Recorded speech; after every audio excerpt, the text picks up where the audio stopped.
31শে জুলাই অবশেষে বাইকারদের স্বস্তির নিঃশ্বাস। এইদিকে ব্রিজটা পরিমাণটা অনেকটা বেড়ে গেছে, মানে ব্রিজটা অনেকটা এগিয়ে গেছে।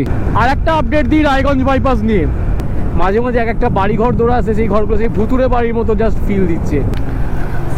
আর সব থেকে বড় একটা জিনিস দেখে আশ্চর্য হচ্ছি, আজকে একটাও বাইকার আমি দেখতে পাইনি টুয়ার্ড শিলিগুড়ির দিকে যাচ্ছে।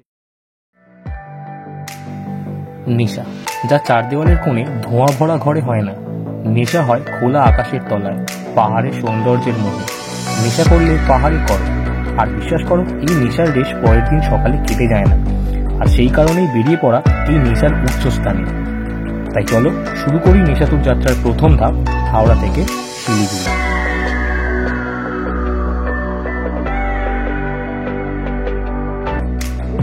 Good morning from Murshidabad, Baharampur. আর হঠাৎ করে কেন এইখানে জানতে গেলে দেখতে হবে পুরো ব্লগটা, অর্থাৎ ব্লগটা স্টার্টিং থেকে। চলো আগে স্টার্টিং থেকে দেখো। ফাইনালি প্রায় 4 মাস পর আবার একটা মানে খুশির মোমেন্ট পেয়েছি। তো আজকে 30শে জুলাই, টাইম হচ্ছে 11:46। আর আজকে আমি বেরোতে চলেছি আমার 2 বছরের অধুরা স্বপ্নকে পূরণ করার জন্য। আবার সোলো রাইড, আবার অনেকটা রাইড। তো কোথায় যাচ্ছি তো আমি কোনো দিনই মানে লোকাইনি তোমাদের কাছ থেকে, আজকেও লোকাবো না। তো আমার আজকে ডেস্টিনেশন হচ্ছে ইস্ট সিকিম। এই হলো এখনকার পরিস্থিতি আপাতত। এই আমার গোপ্রোর মাউন্ট করা, সেট আপ করা, ট্যাঙ্ক ব্যাগ, এখানে রেনকোট, যাবতীয় ডকুমেন্টস নেওয়ার আর নিয়ে নিয়েছি। শুধুমাত্র এবার আমাকে বাঁধতে হবে আর ব্যাক টু রোড। তো এই হলো এখনকার সিচুয়েশন। তো যাবতীয় কথা এখানে আর বাড়াচ্ছি না, চলো একেবারে রাস্তায় গিয়ে মোটর ব্লগিং সেটআপে দেখা হচ্ছে। টাটা। ফাইনালি আজকে 31 তারিখ আর রাত্রির 12:02। আমার ড্রিম ডেস্টিনেশন, অনেক দিনের বহু দিনের স্বপ্ন ফুলফিল করার জন্য বেরোচ্ছি। বাপি মাকে টাটা জানিয়েছি। আর এই আমার সুন্দরীকে সুন্দর লাগছে। তো যাই হোক, চিন্তা করবে না, একদম ঠিক সময়ে ঠিকভাবে চলে আসবো, একদম চিন্তা করবে না, ঠিক আছে? আর ফোন করব, ঠিক আছে? দাঁড়ালেই ফোন করবো, চিন্তা করতে হবে না, ঠিক আছে? আসছি, চলো বেরোনো যাক, একেবারে রাস্তায় গিয়ে কথা হচ্ছে। তো ফাইনালি ঘড়িতে এখন পাক্কা 12:10। আর আমার ড্রিম ডেস্টিনেশন, আবারও একবার বলছি, আমি এতবার ড্রিম ডেস্টিনেশন কেন বলতে চাইছি তার কারণটা হচ্ছে আমি 2021 সাল থেকে এই ট্রিপটার ট্রাই করে যাচ্ছিলাম আর কি। 2021 সালে আমরা গ্রুপে ট্রাই করেছিলাম, বাট ল্যান্ডস্লাইডের জন্য হয়ে ওঠেনি। এই কিছুদিন আগেও তোমরা দেখলে সান্দাকফু রাইডে আমরা সান্দাকফু থেকে ব্যাক করলাম, তারপরেও আমাদের এই রাইডটা করার কথা ছিল, হয়ে ওঠেনি। তো যাই হোক, এখন এসছি জলের ট্যাঙ্ক, ইছাপুর জলের ট্যাঙ্ক থেকে ডান দিক নিয়ে আমরা যাব হচ্ছে শানপুর থেকে সোজা বাঁ দিক নিয়ে চলে যাব হচ্ছে একদম কোনা এক্সপ্রেসওয়ে। সেখান থেকে আমরা সেই পুরনো রোড দিল্লি রোড ধরবো। তো সবাইয়ের কাছ থেকে আগেই সরি চেয়ে নিচ্ছি, ক্ষমা চেয়ে নিচ্ছি। তার কারণটা হচ্ছে এতটা দিন আমি ইউটিউব থেকে একটু দূরে ছিলাম, তার কিছু কারণ ছিল, আমার নিজের পার্সোনাল কিছু কারণ ছিল, ফ্যামিলির হেলথ ইস্যু ছিল, মায়ের কিছু একটু সমস্যা, শারীরিক সমস্যা ছিল। তো সেই জন্য আমি একটু ঘেঁটেছিলাম আর কি। তো সেই মতো বেরোনো হচ্ছিল না। ট্রিপের প্ল্যান অবভিয়াসলি বারবার করা হচ্ছিল, বারবার সমস্ত কিছু ট্রিপের প্ল্যান ভেস্তে যাচ্ছিল। তো যাই হোক, হঠাৎ করে এবার বেরিয়ে পড়েছি। তো তোমাদের আশা করি মজা দিতে পারবো, ট্রিপটা সম্পর্কে সমস্ত রকমের ইনফরমেশান দিতে পারবো। মেন মোটিভ আমার ওটাই। আর জুড়ে থাকো, সঙ্গে থাকো, দেখতে থাকো। আর লাইক যদি ভালো লাগে থাকে চ্যানেলটাকে অবভিয়াসলি সাবস্ক্রাইব এবং লাইক কমেন্ট তো করে যেওই। চলো, এখনও অনেক জার্নি, সবে তো জার্নি শুরু, দেখতে থাকো যে জার্নির কতটা রোমাঞ্চময় হতে পারে। তো এসে গেছি আমাদের কোনা, একদম হাই রোডের কাছাকাছি। গোটা ডিটেলস, রুটের ডিটেলস তোমরা অলরেডি জানো, তোমরা অনেক ব্লগে দেখেছো, আমারও ব্লগে দেখেছো। তাও যারা নতুন ভিউয়ার্স রয়েছে তাদের জন্য আমি সমস্ত কিছু ডিটেলসে বলবো, কোথায় যাচ্ছি না যাচ্ছি, কি করছি না করছি, সমস্ত কিছু ডিটেলসে বলবো। চলো আগে তেলটা তুলে নিই, এখান থেকে বাঁ দিক নেবো তেল তোলার জন্য। তেল তুলে তারপরে আবার জয়েন করছি মোটো ব্লগিং সেটআপে। চলো।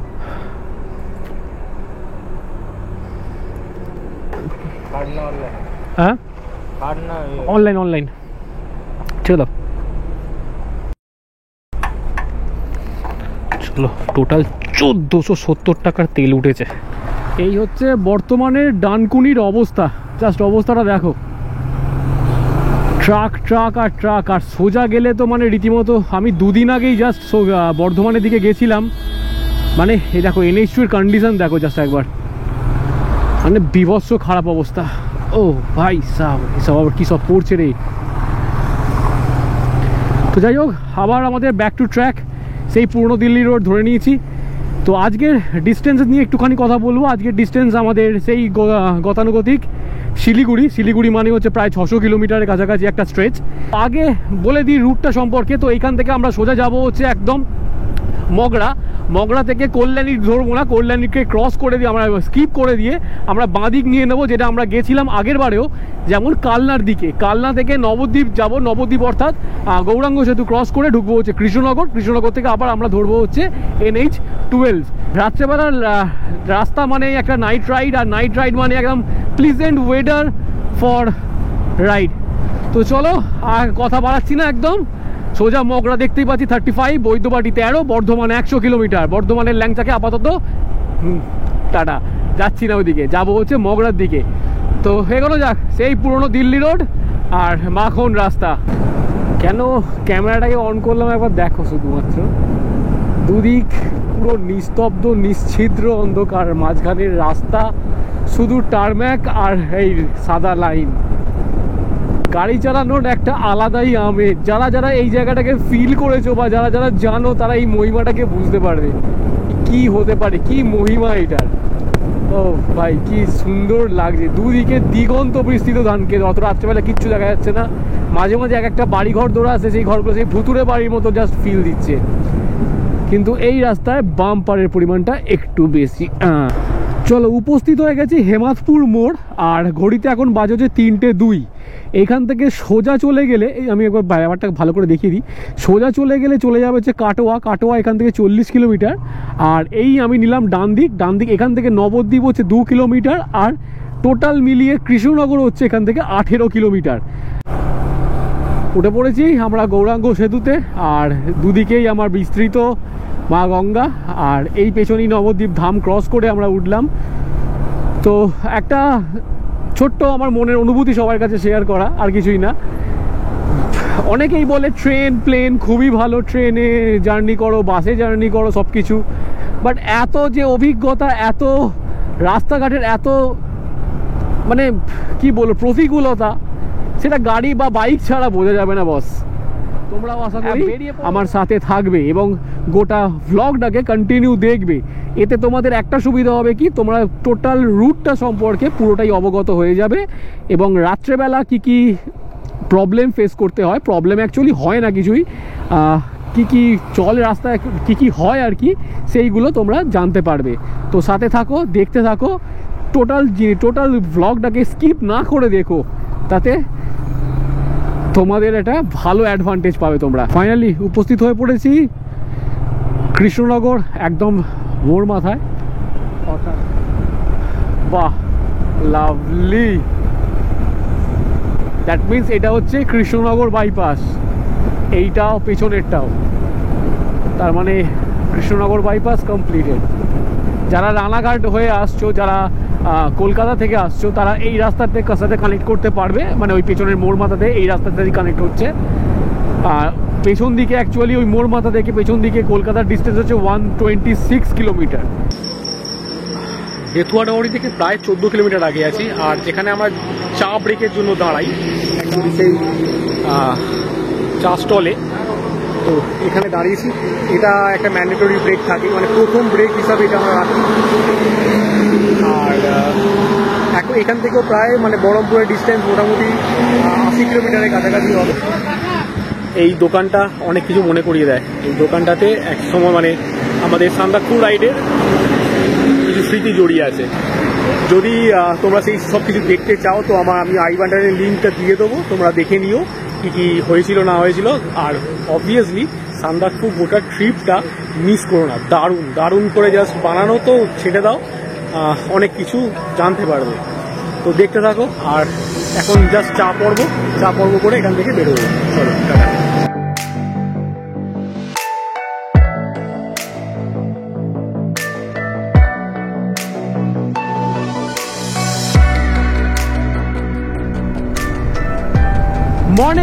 Good morning from Murshidabad.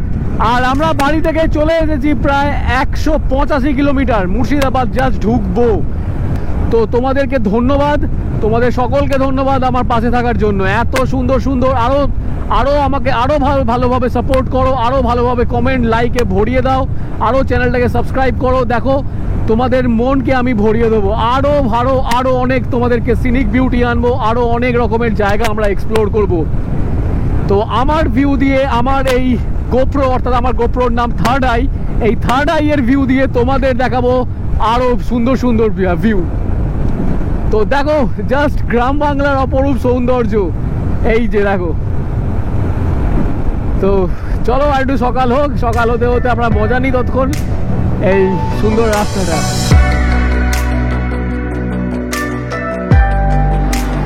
Time এখন 5টা 5:30 আর এসে পৌঁছেছি বহরমপুরের একদম গঙ্গা নদীর ওপরে। এই হচ্ছে ভিউ। এখনো ফারাক্কা দূরত্ব হচ্ছে প্রায় 90 কিলোমিটারের কাছাকাছি।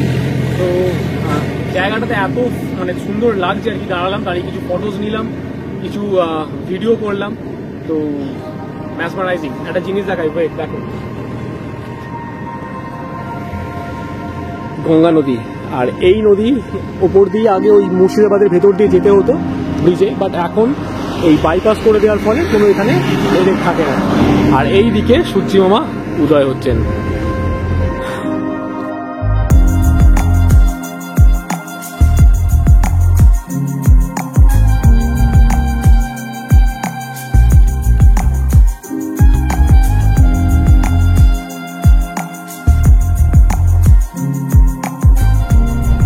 সকালবেলার সূর্য উঠে গেছে আর এসে গেছি আমরা আমাদের যাত্রার 2য় number toll plaza, Baharampur Farakka toll plaza.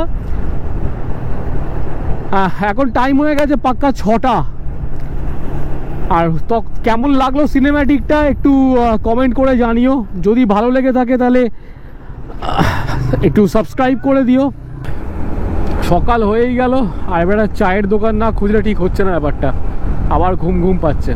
তো যাই হোক, এসে গেছি মোরগ্রাম আর 6:30 বাজে, পাক্কা 6:30। মোরগ্রামে এই রাস্তাটা খুব ফেমাস রাস্তা, এটা আমি আগের বারেও বলেছিলাম। বাট এই রাস্তাটা হচ্ছে আগে যখন আমাদের শিলিগুড়ি আসা হতো এই রাস্তাটা খুব ফেমাস রাস্তা ছিল, কিন্তু রাস্তাটার বর্তমানে কন্ডিশন খুবই শোচনীয়। তো ফাইনালি বোর্ড দেখতে পেয়ে গেছি, ডালখোলা শিলিগুড়ি গুয়াহাটি তো এখনো পর্যন্ত স্বপ্ন। তো তোমাদের আশীর্বাদে যদি থাকো তোমরা, আমার সাপোর্টে থাকো, তাহলে অবভিয়াসলি একদিন গুয়াহাটিও করব। তো উপস্থিত ফারাক্কা, আর এখন টাইম হচ্ছে পাক্কা 8টা। ও ভাই জল, প্রতিবার এসে একই দৃশ্য দেখি কিন্তু মন ভরে যায়। দেখো এদিকে কত জল। এইদিকে ব্রিজটা পরিমাণটা অনেকটা বেড়ে গেছে, মানে ব্রিজটা অনেকটা এগিয়ে গেছে। বাহ, তার মানে আগামী কয়েক বছরের মধ্যেই ব্রিজটা কমপ্লিট হয়ে যাবে। এই ব্রিজটা কমপ্লিট হলে এই ব্রিজটার ওপর মানে যেটা দিয়ে এখন আমি যাচ্ছি এটার হেডেকটা অনেকটা কমে যাবে, ওটা অনেকটা বড়।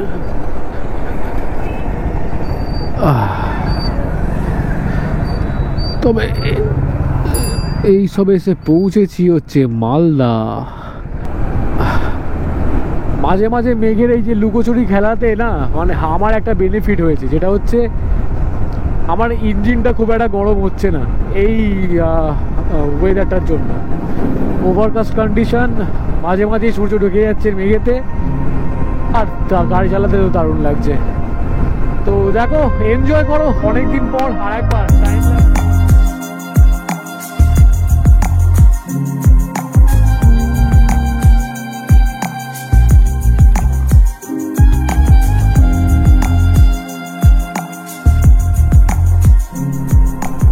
মালদা ক্রস করে প্রায় 17 কিলোমিটার হয়ে গেছে। এবার একটু পেটে ইঁদুর ডাকছে আর কি, তো ডাকবো এবার বাঁদিকের একটা, আমাদের মালদা হোটেলই এসে গেছে তো প্রায়। বাহ, ভালোই হলো। তো আমরা যেখানে খাই সেখান থেকেই খাবো, কিন্তু আমরা ওখানেই করছি। একটু রেস্ট নিয়ে দেন আবার জার্নিটাকে কন্টিনিউ করব। কোথায় গেল ওই তো দেখতে পেয়ে গেছি। চলো এবার কিছু খাওয়া যাক। তো টাইম এখন 9টা 7 আর এসে পৌঁছেছি নিউ মালদা হোটেলে। এখানে কিছু খেতে হবে, খাওয়া মানে অ্যাকচুয়ালি ব্রেকফাস্ট বা লাঞ্চ একসাথেই করে নেবো ভাবছি। একটু রেস্ট নিয়ে তারপরে একদম লাস্ট স্ট্রেচটা টানবো। তো অর্ডার দিয়েছি একটা আলুর পরোটা, দেখি কেমন আসে কেমন ব্যাপার। ফাইনালি আমাদের খাবার এসে গেছে। খাবার মুখে বললাম যেটাই, একটাই আলুর পরোটা অর্ডার করেছিলাম। এই হচ্ছে সেই আলুর পরোটা, আলুর পরোটা এক পিস, আর এইটা হচ্ছে চাটনি।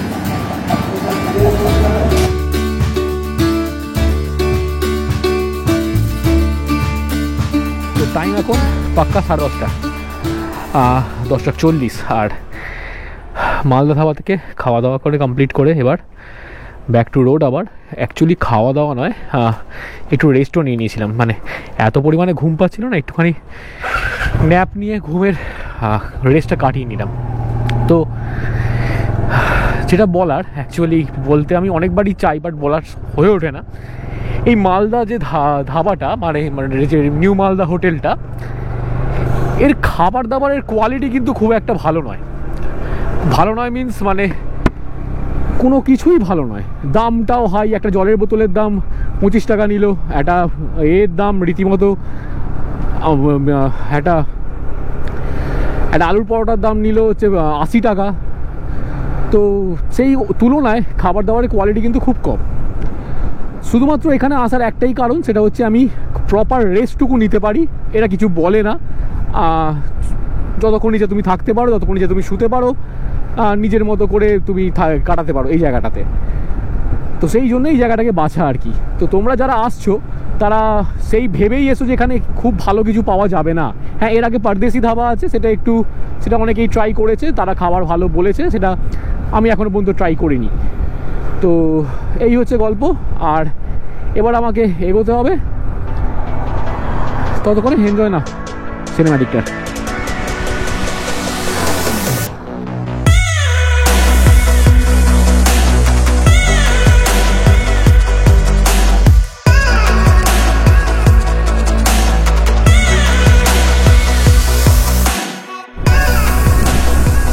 টাইম এখন 11:25 আর চলে এসেছি ইটাহার বাস স্ট্যান্ড।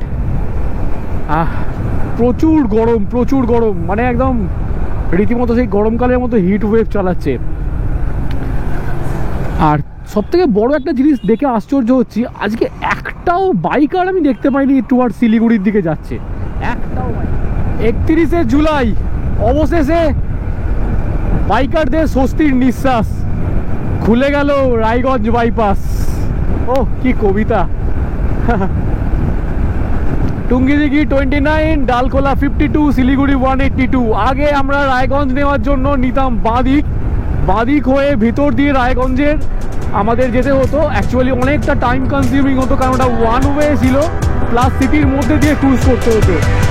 তো এই হচ্ছে নতুন রায়গঞ্জ বাইপাস।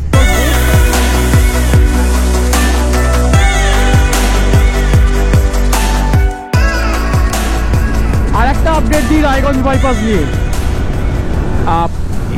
এই ব্রিজটাই অ্যাকচুয়ালি বেশি টাইম কনজিউম করছিল, যার জন্যই রায়গঞ্জ বাইপাস ক্লিয়ার হচ্ছিল না, যেটা আমি যতটা জানি। কারণ এর নিচেই হচ্ছে রেল লাইনটা, ইয়েস এর নিচেই হচ্ছে রেল লাইনটা। আচ্ছা, এই দিকের ওয়েটা এখানে বন্ধ আছে, মানে আপ ডাউনটা বন্ধ আছে, আপটা খোলা আছে, সেই জন্য একটা রুটেতেই সব কিছু হচ্ছে আর কি। অনেক কমই ডিস্টেন্সের মধ্যে প্রায় আমরা কানেক্টরের কাছে এসে গেছি। দেখি কতক্ষণ সময় লাগে, আমি গিয়ে তোমাকে কানেক্টরে বলছি। যে আপডেটটা দেওয়ার জন্য দাঁড়ালাম আর কি। এইদিকে দেখো, এই হচ্ছে রায়গঞ্জ বাইপাসের এন্ড, এখানটা শেষ হচ্ছে আর কি। আর টোটাল রায়গঞ্জ বাইপাসের ডিস্টেন্সটা হচ্ছে মোটামুটি ওই 11 থেকে 12 কিলোমিটারের কাছাকাছি, যতটা আমার মনে হলো। বাট টাইমিংটা যদি বলতে চাও, ভেতর দিয়ে আসতে গেলে আমাদের প্রায় 40 কিলোমিটার সময় লাগতো, ভেতর দিয়ে আসতে গেলে আমাদের প্রায় 40 মিনিট সময় লাগতো।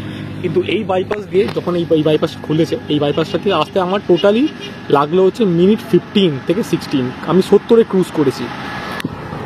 তো বুঝতেই পারছো, মানে জাস্ট দামি করে দিয়েছে উত্তরবঙ্গের। আর কোনো রাস্তা এমন কিছু নেই যেটা থ্রু কোনো সিটি বা কনজেস্টেড এরিয়ার মধ্যে দিয়ে যেতে হয়। আসতে সবাই পারো এবং এনজয় করতে পারো জায়গাটাকে। ওইখান থেকে শিলিগুড়ির ডিস্টেন্স দেখাচ্ছে 175 কিলোমিটার। আর গুগলটা বাবাজি বলছে আমার সময় লাগবে মোটামুটি নিয়ার অ্যাবাউট 3.5 ঘন্টা, কিন্তু ওটাকে আমি আরও বাড়াবো, কারণ ফটোজ নিয়ে একটু ভিডিওস করে যেতে হবে আমাকে, সবটাই তো তোমাদের জন্য। হ্যাঁ, তো তোমরা সাপোর্ট করতে থাকো এইভাবেই। খুব ভালো লাগে তোমাদের এক একটা কমেন্ট, আমি প্রত্যেকটা কমেন্টের রিপ্লাই দিই, কোনো পার্টিকুলার একটা কমেন্টও আমি ছাড়ি না। সে যদি খারাপও আমাকে রিপ্লাই করে বা সমালোচনা করে, তাতেও আমি রিপ্লাই করি, তো ক্ষমা চেয়ে নিই তার কাছ থেকে। তো তোমরা এইভাবেই আমার পাশে থাকো, তাহলে আরও আমার চ্যানেলটাকে গ্রো করতে পারবো এবং তোমাদেরকে আবার নতুন ভালো জায়গায় নিয়ে যেতে পারবো। তবে একটা জিনিস বলি, তোমাদের মধ্যে অনেকের হয়তো কোয়ারি থাকতেই পারে যে কেন আমি ওয়েস্ট বেঙ্গল ছেড়ে বেরোই না, ওয়েস্ট বেঙ্গল বা আমার নর্থ বেঙ্গল ছেড়ে আমি কেন বেরোই না। তার রিজন একটাই, রিজন হচ্ছে যে আমি নর্থ বেঙ্গলটাকে ভালো করে এক্সপ্লোর করে নিতে চাই। কজ এই সময়টা নর্থ বেঙ্গলটাকে ভালোভাবে এক্সপ্লোর করে নিতে পারলে আমার আপকামিং দিনে যখন আমরা কাপলস ব্লগ বানাবো, অর্থাৎ আমার সাথে আমার সহধর্মিনী থাকবেন, তো তখন আমাদের প্ল্যানগুলো একটু বড় হবে, মানে উত্তরাখণ্ড বা আমাদের ড্রিম ডেস্টিনেশন লাদাখের দিকে। তো টোটাল বাড়ি থেকে বেরিয়ে হয়ে গেল পাক্কা 500 কিলোমিটার, 499.9। এসে পৌঁছেছি কিষানগঞ্জ বাইপাস। আর কিষানগঞ্জ বাইপাস মানেই হচ্ছে এই অ্যাকচুয়ালি ব্যাপারটা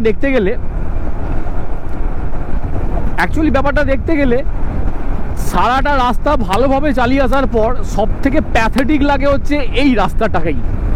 কেন এত পটহোল আর এত জোড়াতাপ্পি মারা আছে না, মানে রীতিমতো সারা রাস্তা তো পিছনটা তো আলুর দম হয়ে থাকেই, এইখানে এলে রীতিমতো সেটা কষা হয়ে যায়। ইসলামপুর বাইপাস ফাইনালি বাঁ দিক দিয়ে চলে যাচ্ছে ঠাকুরগঞ্জ, আর ডান দিকে চলে গেল ইসলামপুর বাইপাস। মানে অ্যাকচুয়ালি এদিকে ইসলামপুর ঢুকে যাচ্ছে সিটিটা, আর এদিকে ইসলামপুর বাইপাস। এবার ইসলামপুর বাইপাসে আমাকে যেমন দাঁড়াতে হয় দাঁড়াবো, তার কারণ হচ্ছে কিছু থাম্বনেলের ফটো তুলতে হবে এবং কিছু নর্মালি ফটোজ তুলবো। বাপরে বাপ, সোলো ট্রিপের সিরিয়াসলি মানে ডিসঅ্যাডভান্টেজ কিছু তো রয়েছেই। এখন বাজে হচ্ছে 4:10। আমি এখানে পাক্কা 3:30 থেকে কনস্ট্যান্ট থাম্বনেলের জন্য, পিকচার তোলার জন্য কনস্ট্যান্ট আমি লড়ে যাচ্ছি। আমার কি ও নাকের জলে চোখের জলে হয়ে গেছি। তো চলো, ইসলামপুর বাইপাস থেকে আর দাঁড়ানোর কোনো গল্প নেই। যেটার জন্য মেনলি দাঁড়ানোর ছিল সেটা হচ্ছে এই থাম্বনেল, তো সেটা আমার তোলা হয়ে গেছে। এবার দেখি তোমাদের পছন্দ হয় কি না। যদি পছন্দ হয় তাহলে একটু ভালো করে লাইক করো, কমেন্ট করো, আর বন্ধুদের সাথে শেয়ার করো, আর সাবস্ক্রাইব করতে কিন্তু ভুলো না। আর যদি আরও কিছু জানতে চাও বা লাইভ আপডেট পেতে চাও, এই নিচে দেখো আমার ইনস্টাগ্রাম আইডিটা আসছে, তো ওখানে একটু ফলো করে দিও। তো এই রাস্তাটার একটা স্পেশালিটি আছে, দুদিকে চা বাগান এবং মাঝখান দিয়ে রাস্তা, তো এনজয় করো টাইম ল্যাপসটাকে।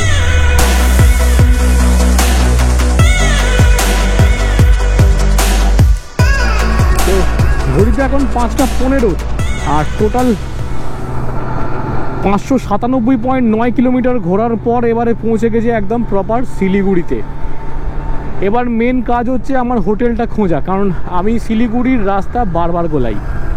তো হোটেলটা খুঁজে আমি হোটেলের সামনে গিয়ে একেবারে ক্যামেরা অন করছি, কেন শিলিগুড়িতে আর দেখানোর কিছুই নেই, তো একদম হোটেলের সামনে গিয়ে অন করছি। চলো, ফাইনালি পৌঁছে গেছি আমার হোটেলে। শিলিগুড়ি থেকে হোটেল খুঁজতে গিয়ে গম ভেঙে গেছে। ও বাপরে, এই তো নিউ হিন্দুস্তান হোটেল। চলো রুমে গিয়ে একেবারে কথা বলছি। তো হোটেলে চেক ইন হয়ে গেছে আর এখন বাজে হচ্ছে 6:36।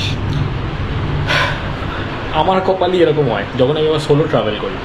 ওয়েট, পরে বলছি, তার আগে রুমটাকে দেখিয়ে নিই। এই হচ্ছে রুম, একজন থাকার মতো এনাফ এবং কম বাজেটের মধ্যেও এনাফ। আর এই হচ্ছে বাথরুম।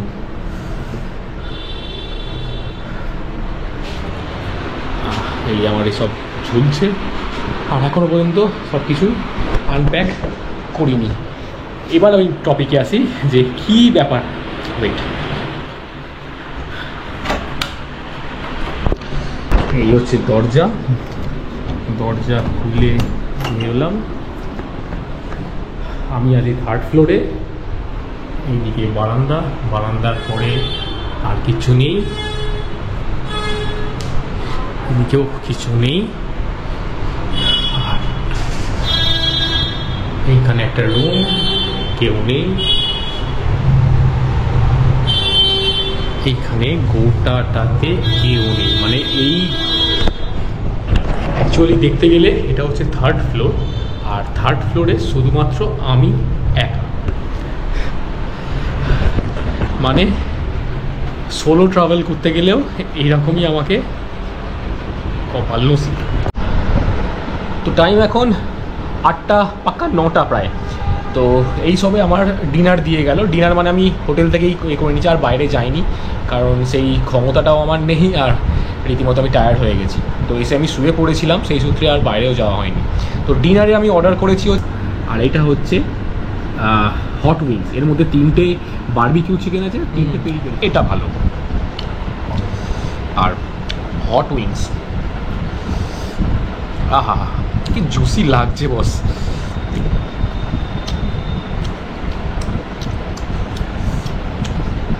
মার্ভালাস, মানে এই দুটো জাস্ট জমিয়ে দিল রাত্রিটাকে আমার জমিয়ে দিল।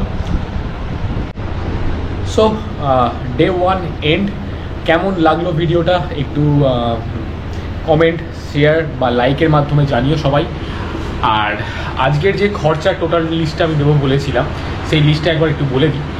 আজকে সকালবেলা আমার তেল তুলতে খরচা হয়েছিল 1470 টাকা, প্লাস এই যে হোটেলটায় রয়েছে তার রুম রেন্ট হচ্ছে 700 টাকা, আর এই যে খাবারটা অর্ডার করলাম এই খাবারটা টোটাল পড়েছে হচ্ছে টিপস দিয়ে 400 টাকা।